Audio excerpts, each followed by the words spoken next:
Hello everyone, आज हम पढ़ेंगे दोष, वृद्धि और क्षय। ये चैप्टर आफ्टर आप त्रिदोष के बाद पढ़ना, ठीक है। और ये आपके सेकंड उसमें आएगा, जो आपका सेकंड इंटरनल होगा उस टाइम पे आएगा। तो ये है, शुरू करते हैं। दोष धातु मल मूलम है शरीरम। इसके अनुसार क्या है कि आपका दोष धातु और मल तीनों क्या हैं, मूल माने गए हैं शरीर के। और अगर यही प्राकृत अवस्था में रहकर क्या करते हैं, शरीर का धारण करते हैं, पोषण करते हैं एवं संचालन के प्रति उत्तरदायी होते हैं। इनकी साम्यता स्वस्थता का परिचय देती है और विषमता रोग का कारण होती है। जी, साम्यता स्वस्थता का परिचय देती है और विषमता रोग का कारण देती है, वो इस श्लोक से आप देख सकते हैं। रोगस्तु दोष वैषम्यम दोष साम्यम आरोग्यता, ये अष्टांग हृदय सूत्र स्थान का पहले अध्याय का 20वां श्लोक है। रोगस्तु दोष वैषम्य मतलब रोग कब पैदा हो रहे हैं, जब आपका दोष क्या है, वैषम्य है। ओके, एंड जब अगर दोष साम्य रहेगा तो आपको आरोग्यता देगा, ठीक है। आगे हम देखते हैं क्या बोला गया है कि दोषों की जो विकृत अवस्था है उस पर दृष्टि डालें तो इनके दो प्रकारों का उल्लेख प्राप्त होता है। अब देखो, विकृत तो हो रही है दोष, हमने कल भी पढ़ा था, जितने भी हमने त्रिदोष पढ़े तो सब में क्या था कि तीनों के तीनों जब सही हैं तो क्या कर रहे हैं, शरीर का धारण कर रहे हैं, पोषण कर रहे हैं, साथ में जो जो उनके कर्म हैं उन सब का संपादन करते हैं। लेकिन जैसे ही वो विकृत अवस्था मतलब इक्विलिब्रियम पोजीशन से हट जाते हैं तो क्या करते हैं, कुछ ना कुछ डिजीज पैदा करते हैं। अब वो दो चीज़ें क्या आएंगी आपकी, क्षय और वृद्धि। क्षय का मतलब क्या है कि भाई वो डिक्रीज हो गया, उनकी जो अमाउंट है या उसकी जो क्वालिटी है, क्वालिटी और क्वांटिटी इनमें में भी क्षय आया हो। अब कैसे हम पता लगेंगे, क्षय का मतलब क्या हुआ, डिक्रीमेंट होना, एंड वृद्धि का मतलब क्या है, इंक्रीमेंट होना, ठीक है। फिर आपका जो क्षय है वो दो प्रकार से भी होता है, प्राकृत गुण कर्मों का क्षय आ गया या फिर विरोधी गुणों की वृद्धि। इसका मतलब क्या है कि आपका जैसे वात है तो वात के जो गुण कर्म है, जैसे वो क्या था, तत्र रुक्षो लघु शीत सूक्ष्म चल अनिल, तो क्या था कि भाई वो आपका लघु था, शीत था, रुक्ष था, है ना। तो अगर आप उसके गुण या कर्म, जो उसके कर्म थे कि वो उत्साह उच्छ्वास निश्वास वो कर्म करता था, उनमें कमी आ जाती है, वो काम नहीं कर पा रहा, कम रूप में कर पा रहा है उससे। या फिर उसके विरोधी गुणों की वृद्धि, जैसे गुरु का दूसरा क्या होता है, जो आपका गुरु गुण किसका वो होता है, लघु का विरोधी होता है। तो लघु तो वात है, अब गुरु की ज़्यादा वृद्धि हो गई है। अब वृक्ष था हमारा वात, हमने स्निग्धता दे दी, ऑयलीनेस दे दी, तो आपका हो गया, तो ये क्या होगी, ये विरोधी या विपरीत अपोजिट गुणों की वृद्धि कर दी हमने। देन आपका सिर्फ वृद्धि से ही कि भाई उसी के गुणों या उसमें वृद्धि होगी, तो या तो उनका इंक्रीमेंट हो या डिक्रीमेंट हो, दोनों ही हमारे लिए सही नहीं है। दिन आते हैं दोषों की विषमता तीन प्रकार से शरीर में परिलक्षित होती है। कैसे, प्राकृत दोषों की गुण कर्मों का क्षय, विपरीत गुणों की वृद्धि और दोषों के प्राकृत गुण कर्मों में वृद्धि। ओके, देन आगे हम पढ़ेंगे कि इसका कारण क्या है, कि दोषों को शरीर में, जो दोषों के शरीर में क्षय वृद्धि जो है वो सामान्य विशेष के सिद्धांत पर आधारित है। अब सामान्य विशेष सिद्धांत कहाँ पढ़ेंगे आप, ये आप चरक सूत्र फर्स्ट चैप्टर में पढ़ेंगे। तो उसका एक श्लोक है आपका, सर्वदा सर्वभावानां सामान्यं वृद्धि कारणं ह्रास हेतु विशेषस्य प्रवृत्ति उभयस्यतु। तो ये चरक सूत्र जी ने दिया है, इसका मतलब क्या है, सर्वदा भावाना मतलब शरीर में जितने भी सभी भाव हैं उनकी वृद्धि करने वाला सामान्य कहा जाता है, और ह्रास का कारण विशेष है। मतलब जो भी हमारे अंदर गुण कर्म है, अगर उन्हीं के सेम गुणों की जो वृद्धि कर रहा है तो वो क्या करेगा, वो सामान्य कहलाएगा। और लेकिन जो उनको कम कर रहा होगा वो ह्रास कहलाएगा, मतलब विशेष कहलाएगा। भावों से तात्पर्य क्या है भाई, द्रव्य हुआ, गुण हुआ या कर्म हुआ, कोई भी आप ले सकते हो इसमें। और जो आयुर्वेद है उसमें सामान्य और विशेष दोनों की प्रवृत्ति की जाती है। कहने का क्या मतलब है कि ये दोनों है ना, एक साथ इनकी प्रवृत्ति होती है, मतलब उत्पन्न, प्रवृत्ति का मतलब होता है प्रोडक्शन। तो तात्पर्य कि दोनों की क्रियाओं से ही क्या होता है, शरीरस्थ जो दोष धातु या मलों की क्षय वृद्धि होती है। देखो, सामान्य और विशेष क्या करेंगे, ये आपका क्षय भी करेंगे और वृद्धि भी करेंगे। अगर सामान्य है तो वृद्धि कर रहे हैं, लेकिन विशेष है तो वो क्षय करेगा आपका, ठीक है। अब आएगा सामान्य विशेष, दोनों का संबंध देह से होता है, मतलब शरीर से होता है। जब शरीर में किसी दोष धातु की कमी पाई जाती है तो उसके सामान्य द्रव्य गुण कर्म का प्रयोग कर उसकी वृद्धि की जाती है।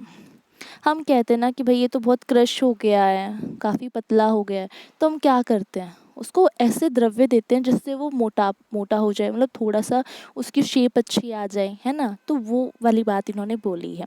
अब सामान्य को भी 3 प्रकार का माना गया है और विशेष को भी 3 प्रकार का माना गया है। इसमें देखते हैं, फर्स्ट है द्रव सामान्य, गुण सामान्य और कर्म सामान्य। द्रव का क्या मतलब है, लाइक आप ड्रग कोई ले रहे, कोई भी आपने आहार लिया, औषध लिया, उससे आ गया। देन गुण से आपका क्या आएगा, गुण से आता है उसकी प्रॉपर्टीज़, ठीक है, वो कैसी हैं। देन आता है आपका कर्म, कर्म क्या होता है कि वो एक्शन कैसे करता है, ठीक है।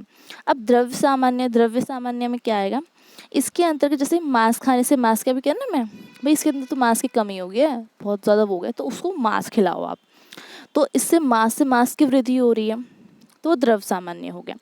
जैसे रक्त की कमी हो, कहते हैं ना जब हमारे अंदर हम, मतलब मेरे अंदर बहुत ज़्यादा ब्लड लॉस हो गया, ब्लड की बहुत कमी हो गई है, तो हम क्या करेंगे, हमें ब्लड लगता है ना, ब्लड हमारी बॉडी में इन्फ्यूज़ किया जाता है कि भाई ब्लड की कमी हो गई है, तो ब्लड उसको जितना होना चाहिए बॉडी में उतना पहुंच पाए। फिर आता है आपका गुण सामान्य, गुण सामान्य क्या होगा आपका, इसके अंतर्गत जैसे दुग्ध एवं घृत खाने से शुक्र की वृद्धि होती है, क्योंकि दुग्ध एवं घृत के गुण शुक्र के गुण के समान होते हैं। देखो शुक्र यहाँ पे ना वो धातु ली गई है, शुक्र धातु, जो आप पढ़ेंगे आगे। अभी आप इससे ये ले सकते हैं, हम छोटे होते तो हमें दूध ज़्यादा पिलाया जाता है, हमें घी खिलाया जाता है, वो क्यों कि दोनों के दोनों आपका क्या करते हैं, आपको शक्ति देते हैं, आपका इंक्रीमेंट, आपकी बॉडी साइज़ का इंक्रीमेंट करवाना, या आपको फाइट, जितने भी हमारे बाहर के फॉरेन ऑर्गेनिजम्स होते हैं, जो भी हमारे लिए डिजीज़ बैक्टीरिया होते हैं, उनसे लड़ने की क्षमता देते हैं, एक तरह से हमें इम्यूनिटी प्रोवाइड करता है, ठीक है। वो वाली बात बोली कि भाई वो अपने गुण से काम कर रहा है, जो द्रव्य अपने द्रव्य से काम कर रहा है उसको हम द्रव्य सामान्य बोलेंगे, जो गुण से काम करेगा, मतलब उसकी प्रॉपर्टी से काम करेगा, उसको हम गुण सामान्य। एंड जो अपने कर्म से काम करेगा, इट मीन्स जो अपने एक्शन से काम करेगा, तो उसको हम बोलेंगे कर्म सामान्य।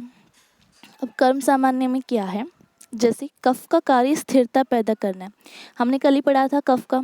तो अतः सोने से कफ की वृद्धि होती है और वात का कर्म चंचलता है, अतः दौड़ने से वात की वृद्धि होती है। हमने ये बात देखी थी कि जो आपका कफ होता है ना, वो गुरु होता है, वो गौरवता देता है आप में, लेकिन जो वात होता है वो लघुता देता है। तो अगर आप दिन में सो रहे हो बहुत ज़्यादा तो उससे कफ की वृद्धि होगी, लेकिन अगर आप रात को जाग रहे हो तो उससे वात की वृद्धि होती है। अब मैं क्या करूं कि भाई आपका काम है कफ का स्थिर रहना, कफ आप आराम से बैठे रहो पूरे दिन, कुछ मत करो, कफ बढ़ जाएगा। लेकिन अगर आप दौड़ोगे, आप चलोगे, एक्सरसाइज करोगे, तो आपका कफ क्या होगा, कम होगा, आपकी वात की वृद्धि हो जाएगी। ये होता है कर्म सामान्य। अब विशेष भी 3 प्रकार के बोले गए हैं, द्रव्य विशेष, गुण विशेष और कर्म विशेष। तो द्रव्य विशेष में क्या आता है, जैसे मांस से अस्थि भिन्न है। अब किसी बंदे की बोन्स में, भाई उनका ये बोलूँ मैं कि भाई बोन्स आपकी फ्रेजाइल हो गई है, कमज़ोर हो गई है, तो आप क्या करोगे, उसे मांस खाने को तो नहीं बोलोगे, क्योंकि भाई मांस से अस्थि तो नहीं बढ़ती, मांस से मांस बढ़ता है, ठीक है, वो द्रव्य विशेष में आएगा। गुण विशेष में क्या है कि वायु जो होती है वो रुक्ष, लघु एवं शीत होती है, लेकिन जो तैल होता है, मतलब जो तेल होता है, ऑयल होता है, वो स्निग्ध होता है, गुरु एवं उष्ण होता है, इसलिए वात का शमन करता है। जब भी हमें वात का शमन करना, हमने बोला था ना, हम उसके अपोजिट गुणों को लेंगे। जो तैल होगा, तेल होगा, वो तो स्निग्ध, गुरु, उष्ण होगा, तो उसका वो खुद ही उसका शमन कर देगा, उसे कम कर देगा, उसका क्षय कर देगा। अब करते हैं हम कर्म विशेष में। वायु का कर्म क्या होता है, वो चल होती है, इसलिए बैठने या सोने से वात का क्षय होता है। भाई किसी का बहुत ज़्यादा वात बढ़ा हुआ है, ठीक है, आपको उसका वात कैसे कम करना है, उसको बोलो भाई कम चिंता करे, आराम से बैठ जाए, ज़्यादा चले फिरे ना, उससे वो ठीक हो जाएगा। तो इस प्रकार संक्षेप में कहा जा सकता है कि दोषों के सामान्य द्रव्य गुण कर्म होने से उनकी वृद्धि होती है और विशेष द्रव्य गुण कर्म होने से दोष क्षय को प्राप्त होते हैं। इसका मतलब क्या होगा, भाई अगर हम द्रव्य सामान्य ले रहे हैं, सामान्य द्रव्य, सामान्य गुण या सामान्य कर्म ले रहे हैं, तो आपकी वृद्धि होगी। लेकिन आप उसके अपोजिट ले रहे हो, विशेष ले रहे हो, तो आपका क्षय हो जाएगा, ठीक है, कमी आएगी उससे। अब हम देखते हैं त्रिदोषों के अलग से लक्षण देते। जैसे वातशय का लक्षण क्या है? वातशय मंद चेष्टा अल्प वाक्तत्वम प्रहर्षो मूढ़ संज्ञता च। ये सुश्रुत जी का श्लोक है, 15वें चैप्टर का 11वां श्लोक है। देखो मैंने अपने उससे लिखे हैं कि जो मुझे अच्छे से याद थे, जो मुझे आसान लगे। आपको अगर ये आसान ना लगे, जो आपको लगता हो वो याद कर लीजिएगा। वात का क्षय होने पर क्या होगा? शरीर की चेष्टाओं में मंदता आएगी, बोलने की शक्ति कम हो जाएगी, मन की प्रसन्नता का कम हो जाना और संज्ञा की अल्पता का हो जाना। मतलब हम जो काम कर रहे हैं, अब मैं बहुत ज़्यादा उत्साहित है, मुझे ये काम करना है वो काम है, बट मेरी उन चीज़ों में मंदता आ गई। अब मैं बोल रही हूँ, मुझसे बोला नहीं जा रहा, मैं बहुत कम बोल रही हूँ, तो ये क्या है? वाच्य के लक्षण है। मन की प्रसन्नता कम, मतलब मैं बहुत उदास से रहने लग जाऊँ, तो वो क्या आएगा? मन की प्रसन्नता कम हो जाएगी। संज्ञा की अल्पता का हो जाना, इट मीन्स कि जब आप एक्टिव होते हो तो आप हर चीज़, कौन क्या कह रहा है, कौन क्या बोल रहा है, you are able to understand what are they saying. But जैसे इसकी कम हो जाएगी तो आप उन चीज़ों को इतना ज़्यादा, कहते हैं ना, समझ नहीं पाएंगे। You will not be able to cooperate with that. Okay, then इसके बाद वृद्धि के लक्षण क्या आएंगे? वृद्धस्तु कुरुत अनिलः काश्चर्य काशन्योन उष्ण कामत्वम कंप आन्हा शकृत ग्रहान बल निद्रेन्द्रिय भ्रंश प्रलाप भ्रमदेनता। ये अष्टांग हृदय सूत्र का लिया मैंने, 11वें चैप्टर का 5th and 6th श्लोक है। इसका मतलब क्या है? वृद्धस्तु कुरुत अनिल मतलब जब वात की वृद्धि होती है, काश्चर्य मतलब कृष्णता आती है, इमेसिएशन, आप पतले हो जाते हो। काशन्योन, काशन मतलब आप, कृष्ण मतलब आपका जो सांवला कलर, कृष्ण वर्ण भी तो होता है ना भाई, ये तो कृष्ण की तरह काला है ना, जो कृष्ण का रंग होता है वो आना। देन उष्ण, उष्णता आ जाती है। कामत्व, ठीक है। कंप, भाई उसको काफ़ी कहते हैं ना हमें, यार बहुत ज़्यादा कंप हो रही है बॉडी में, बहुत ज़्यादा ऐसे है ना, वो वाली चीज़। देन आना, आना क्या होता है? आंतरिक की गति का निरोध हो जाना, मतलब एक तरह से आपके ना वात बन गया, मतलब आपकी वायु बन गई, गैस बन गया, और वो ना तो आपका अधोमार्ग से निकल पा रही, ना वो अपर मार्ग से, मतलब ना ऊर्ध्व मार्ग से निकल पा रही, तो वो एक जगह रुक जाती है, कहीं से भी निकल ना पाए। अगर एक पाइप है, दोनों की साइड हमने बंद कर दिया उसको, और उसके अंदर ने पानी कुछ भी डाल दिया, हमने दोनों उसके बंद कर दिए साइड के एंड्स, तो क्या वो निकल पाएगा बाहर? नहीं ना। तो ऐसे ही है, ये है आना। देन आता है पुरुष का अवरोध, कि भाई आपको स्टूल नहीं आएगी, आप जा रहे हो बट वो आ ही नहीं रही है, वो वाली बात। बल नाश की, आपकी स्ट्रेंथ कम हो जाएगी, ठीक है। देन आता है निद्रा नाश, निद्रा नाश इज कि आपको स्लीप वो नहीं आएगी, ठीक है। देन आता है इंद्रिय नाश, इनका क्षय होता है। इंद्रिय नाश का मतलब जितने भी आपकी कर्म इंद्रियां हैं, ज्ञान इंद्रियां हैं, वो सही से काम नहीं कर पाएंगे। देन उसके बाद आता है प्रलाप भ्रम दीनता आदि लक्षण। प्रलाप क्या होता है? कि भाई मैं ऐसे ही बड़बड़ा रही हूँ कि यार ऐसा हो गया, ये हो गया, मतलब मैं बहुत ज़्यादा बिना बात की चीज़ें लेके उसको कर रही हूँ, तो वो प्रलाप है। भ्रम, कि भाई हमें पता नहीं लग पा रहा है क्या हो रहा है ना, भ्रम हो गया। देन दीनता, ये लक्षण आएंगे।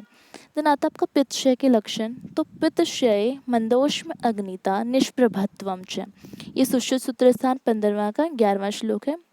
इसका क्या मतलब? पित्त के क्षय होने पे मंदोष्म मतलब मंद हो जाती, क्या? उष्मा अग्निता, जठराग्नि और उष्मा मंद हो जाती है। निष्प्रभत्व मतलब शरीर प्रभाहीन हो जाता है। प्रभा क्या होती है? लश्चर, आपका एक जो तेज होता है ना, आपकी स्किन चमक रही है, कुछ भी हो रहा है, वो एक शरीर का तेज होता है कि यार देखो उस इंसान को देख के बड़ी अच्छी फीलिंग आती है, बड़ी अच्छी वाइब आ रही है, बड़ा अच्छा लग रहा है, वो चीज़ कम हो जाती है। देन आते उसकी वृद्धि के लक्षण क्या है? पीत वीण मूत्र नेत्र त्वक शुत शुत्रक दाह अल्प निद्रता पित्तम। ये अष्टांग हृदय जी का है, सूत्र स्थान 11वें का 7वां श्लोक है। क्या बोला इन्होंने? पीत वेण मूत्र नेत्र, मतलब जो आपके मूत्र है, पुरुष, पुरुष को ही वेण बोला गया है यहाँ पे, नेत्र और त्वचा वो पीली हो जाती है, ठीक है। देन शुद्ध त्रक, यहाँ पे शुद्धा और तृष्णा इसको बोला गया है, ये वो आपको ज़्यादा लगेगी। देन दाह, दाह का मतलब है कि आपको ऐसा लगेगा कि जलन हो रही है, ठीक है, वो वाली चीज़। देन अल्प निद्रता, आपको कम नींद आएगी। अब आते हैं श्लेष्माशय के लक्षण में क्या है? कफे भ्रमः श्लेष्म आश्यनाम शून्यत्वम हृदद्रव श्लथ संधिता। इसका मतलब क्या है कि जब कफ क्षीण हो जाता, कम हो जाता है, ये भी मैंने अष्टांग हृदय सूत्र स्थान का 11वें का 16 श्लोक लिया है, 11वें अध्याय का। इसका मतलब है कि जब कम हो जाता है भ्रम, मतलब शरीर में भ्रम उत्पन्न होता है। श्लेष्मा आशय नाम शून्यतम, श्लेष्मा के जो आशय हैं उनमें क्या हो जाएगी, शून्यता हो जाएगी। और हृदय द्रव श्लथ संधिता, हृदय की गति में वृद्धि आएगी और संधियों में शिथिलता। शिथिलता यहाँ पे होता है कि आपकी सॉफ्टनेस आना काफ़ी, ठीक है। अब आते हैं श्लेष्म वृद्धि के लक्षण क्या है। श्लेष्मा अग्नि सदन प्रसीक आलस्य गौरवम श्वेत शैत्य श्लथ अंगत्वम श्वास कास अति निद्रता। अब इसके ये अष्टांग हृदय सूत्र स्थान है, 11वें का 7वां श्लोक है कि भाई वृद्ध हुआ कफ क्या करेगा, अग्नि सदन करेगा, मतलब अग्नि को मान करेगा। अगर हमारी जठराग्नि मान तो क्या हम खाना ज़्यादा खा पाएंगे, खाने का मन ही नहीं करेगा, बिकॉज हमें भूख नहीं लग रही, अपटाइट आपका कम हो जाएगा। देन प्रसीक, इसका मतलब होता है कि आपको बार बार स्लाइवेशन हो रहा है, बार बार मुंह में बहुत ज़्यादा स्लाइवेशन हो रहा है, ठीक है। एंड आलस्य, वो तो है ही। देन गौरव, श्वेतता, शीतता, कि आप सफ़ेद से हो जाते हो भाई, काफ़ी अजीब सा एक पेल कलर, मतलब श्वेत कलर हो जाता है। और शीतता, कि आप ठंडे हो जाते हो, ठीक है। श्लथ अंग, तो अंगों में शिथिलता, मतलब काफ़ी आपके जो अंग हैं वो काफ़ी कहते हैं ना लचकीले से हो जाते हैं, काफ़ी सॉफ्ट हो जाते हैं वो। श्वास कास अति निद्रता, श्वास और कास और अति निद्रा, मतलब बहुत ज़्यादा नींद आएगी आपको, ये कार्यों का संपादन करता है। तो आज का ये चैप्टर ख़त्म हुआ आपका, आप इसको एक बार पढ़ लीजिएगा अच्छे से। अगर श्लोक याद होते हैं तो बहुत अच्छी बात है, क्योंकि उनके याद होने से ना आपको लिखने में बहुत ही ईजी रहता है, ठीक है। और कोई क्वेश्चन हो तो आप मुझे कमेंट में बता दीजिएगा। और कैसा लगा आपको मुझे ज़रूर बताएं, लाइक करें, शेयर करें और सब्सक्राइब करें मेरे चैनल को। And thanks for watching.